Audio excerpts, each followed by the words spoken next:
Fala aí, eu sou o Pablo do Responde Aí e hoje vamos bater um papo sobre propriedades mecânicas e o diagrama de tensão e deformação, beleza? A gente vai entender essas propriedades mecânicas e como que a gente trabalha com o nosso diagrama de tensão versus deformação, beleza?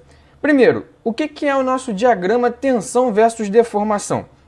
Eu vou trazer aqui uma figurinha, ó. A gente vai ver primeiro o que é uma região elástica e o que é o módulo de elasticidade. E o nosso gráfico é esse cara aqui, ó. O que a gente tem que prestar atenção nele? Ele é composto primeiro de dois eixos, certo? Que é um para tensão e o outro para deformação, por isso que é diagrama tensão versus deformação, certo? Então ele vai ter esses dois eixos. E eu vou ter uma curva que vai relacionar exatamente a minha tensão com a minha deformação. E esse gráfico ele traz uma série de questões importantes para a gente. A primeira que a gente vai estar vendo é exatamente o que significa ter uma região elástica e que eu posso determinar o módulo de elasticidade dessa região. Primeiro, o que é uma região elástica? A região elástica é essa parte retilínea aqui do meu gráfico, ó, que eu marquei de vermelhinho, tá? Isso aqui é um gráfico só, mas eu marquei aqui de vermelho exatamente a minha região elástica. O que ela tem de tão especial, né? O que a minha região elástica tem de tão especial? Ela significa que sempre que eu deformar um material, então imagina, eu apliquei uma tensão no material, deixa eu pegar aqui minha caneta. Eu apliquei uma tensão no material, certo? Esse material ele sofre uma deformação, ok? Se eu tirar essa tensão e o material voltar ao tamanho normal, eu digo que essa tensão ela ocorreu na região elástica, ok? Então, por exemplo, eu trouxe aqui um desenho para a gente ver, ó. Imagina que isso aqui é uma barrinha, ó. Quando eu aplico uma tensão, ó, ela deforma, né? Eu fiz no papel, ó, ela deforma. Só que olha que interessante, ó, eu deformei a minha barrinha, mas quando eu tiro a tensão, ó, ela volta para o tamanho normal. Vou deformar de novo, ó. Deformei de novo, ó, mas tiro a tensão, ela volta para o tamanho normal. Ou seja, quando eu faço essa deformação, que quando eu tiro a tensão, ela volta ao tamanho normal dela, eu digo que eu entrei na minha região elástica de deformação, ok? E o que é importante a gente ver dessa deformação elástica aqui? Olha só, se eu pegar aqui, ó, esse pontozinho aqui que é o final, descer uma reta, eu posso falar que essa região aqui, ó, foi uma variação, né, de deformação, certo? E se eu olhar aqui na vertical, eu posso dizer que isso aqui foi uma variação de tensão, ó, um delta tensão, ok?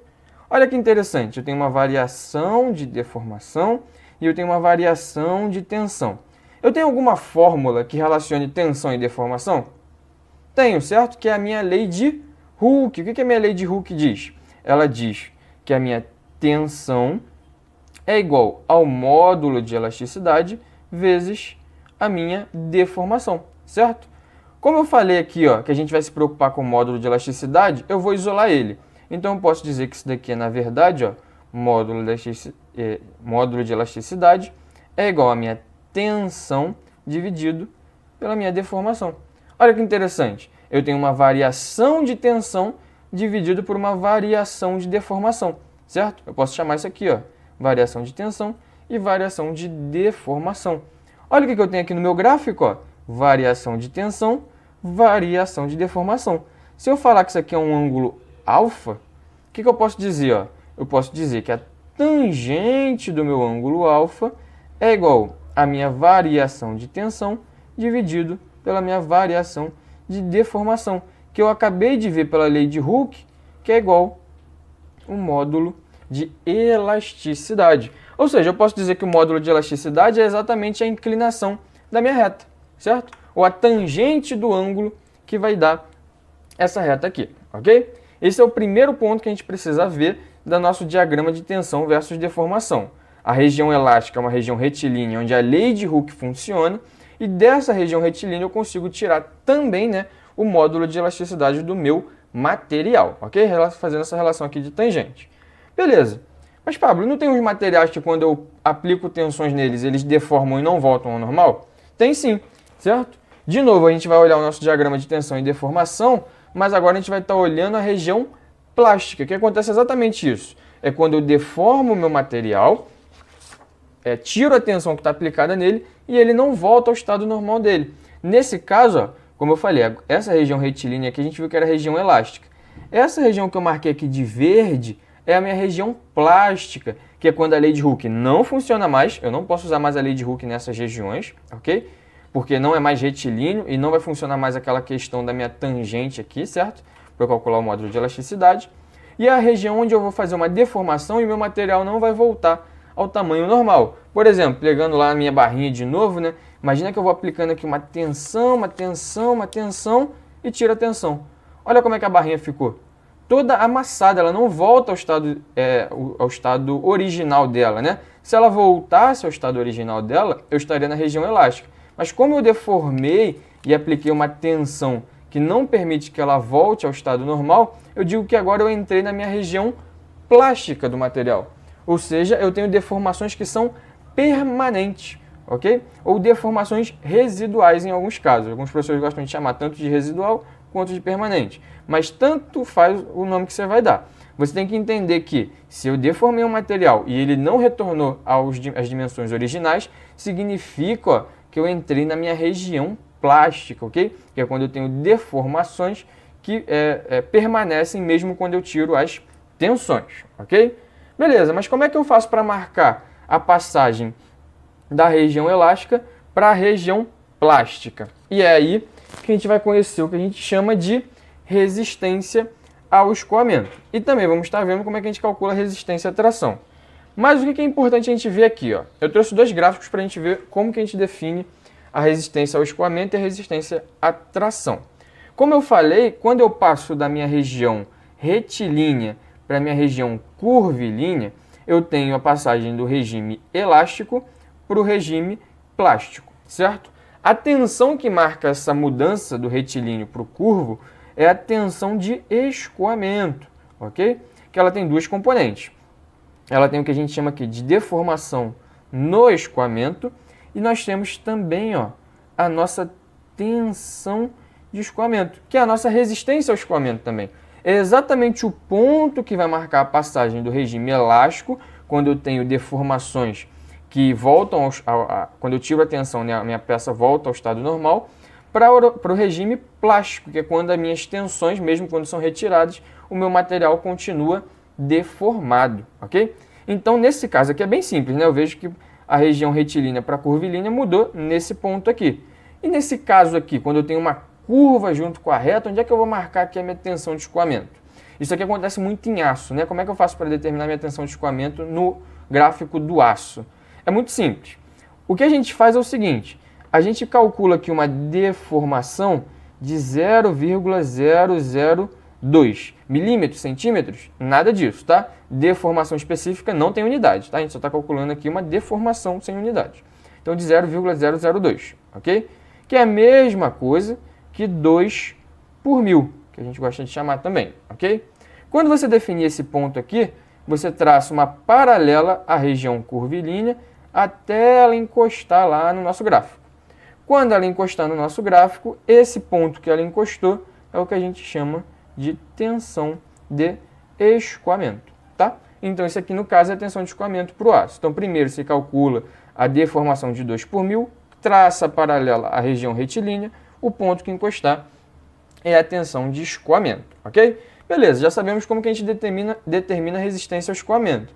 Como que a gente determina a resistência à tração? É bem simples, é só você ver o ponto mais alto do gráfico.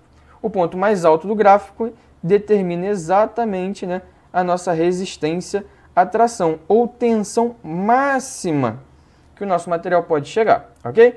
Então aqui, ó, esse é o ponto mais alto, essa é a tensão máxima que o material pode chegar, e nesse caso aqui o ponto mais alto do gráfico é igual à tensão de escoamento, então nesse caso também é a minha tensão máxima. Sempre vai ser a tensão máxima igual à tensão de escoamento? Não, nesse caso calhou de ser, mas por exemplo, nesse caso aqui, ó, nós temos uma diferença entre o máximo que entre a resistência à tração que o nosso material tem, ou a tensão máxima que ele alcança, e a tensão de escoamento que o nosso material tem, né, também, que é o valor que ele consegue chegar em relação ao escoamento, ok? Que é quando passa do regime plástico para o elástico, ok?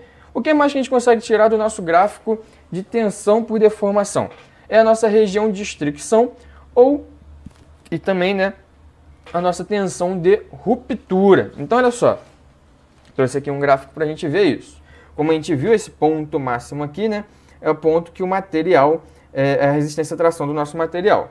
O mais fácil da gente determinar desses dois aqui, que é a região de estricção e tensão de ruptura, é a gente definir logo onde é a tensão de ruptura, que é o ponto final do gráfico, que é quando eu chego numa tensão que acaba rompendo o nosso material, certo? Então essa aqui é a nossa tensão RUP, que é a tensão de ruptura.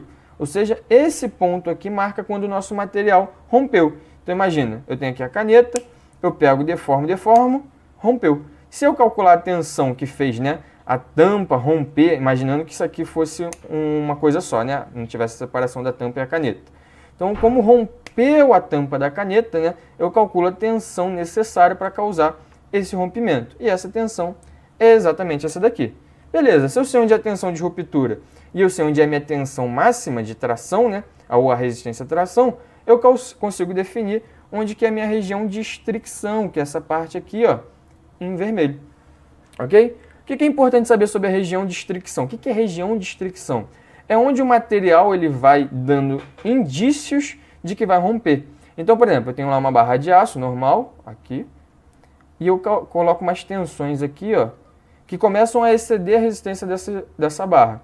Aqui no meio, ó, onde eu estou marcando com um círculo para a gente ver, ela vai começar a sofrer o que a gente chama de estricção, ou um afunilamento, né? Então, ó, ela vai sofrendo aquele afunilamento ali no meio, até que chega um ponto que a barra rompe, certo? Ou seja, esse afunilamento aqui é o que a gente chama de estricção, ok? E essa região de estricção acontece exatamente nessa parte vermelha aqui do gráfico, ok? Então, ó, eu tenho essa região que vai da tensão máxima ou da resistência à tração até a tensão de ruptura. Então, ele chegou aqui na tensão máxima de tração, foi tendo estricção até o momento que rompeu. Exatamente essa passagem aqui do gráfico vermelho. Beleza? Ok? Então, a gente conseguiu tirar tudo que a gente podia tirar do nosso gráfico de tensão versus deformação.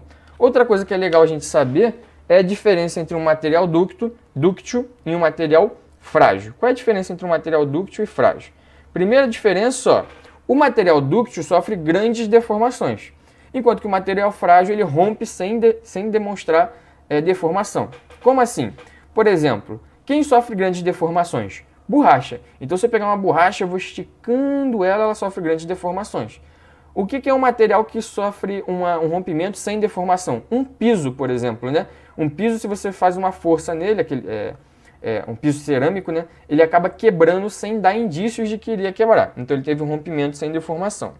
Outra grande diferença é que, geralmente, né, nos materiais dúcteis, a tensão de escoamento, a tensão máxima e de ruptura são diferentes, enquanto que nos materiais frágeis são iguais. Então, eu vou trazer aqui dois gráficos para a gente ver, ó. Então, por exemplo, isso aqui é de um material dúctil, ó. Tensão de escoamento, tensão máxima e tensão de ruptura são diferentes. Quando eu olho um material frágil, olha só, tensão de escoamento, tensão máxima e tensão de ruptura são iguais. Estão todas nesse ponto. Enquanto que no material dúctil eu não tenho essas diferenças, ok? Outra diferença legal para a gente ver é que os materiais dúcteis possuem estricção, já que eles possuem grandes deformações, enquanto que os materiais frágeis não possuem estricção, ok? Eles sofrem rompimento rápido, né? Sem deformação.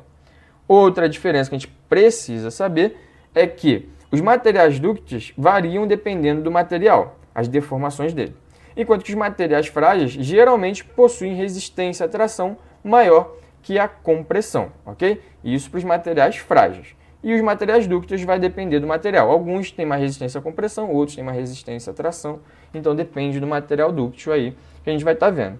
E, por fim, os exemplos. Então, exemplos de materiais dúcteis: aço, borracha, entre outros. E de materiais frágeis, vidros e cerâmicas, né? Como os pisos. Você vê que cada um desses se enquadra, né? Então, as borrachas têm grandes deformações. Os vidros têm rompimento sem deformação. Além dessas diferenças, como eu já mostrei antes, nós também temos que conhecer os gráficos desses materiais. Que aí a gente consegue também analisar alguns pontos que foram trazidos nessa aula, né, com relação aos materiais dúcteis e os materiais frágeis. E de novo, ó, a gente está fazendo uma análise de um gráfico de tensão por deformação. Beleza? E aí, esse vídeo te ajudou? Responde aí!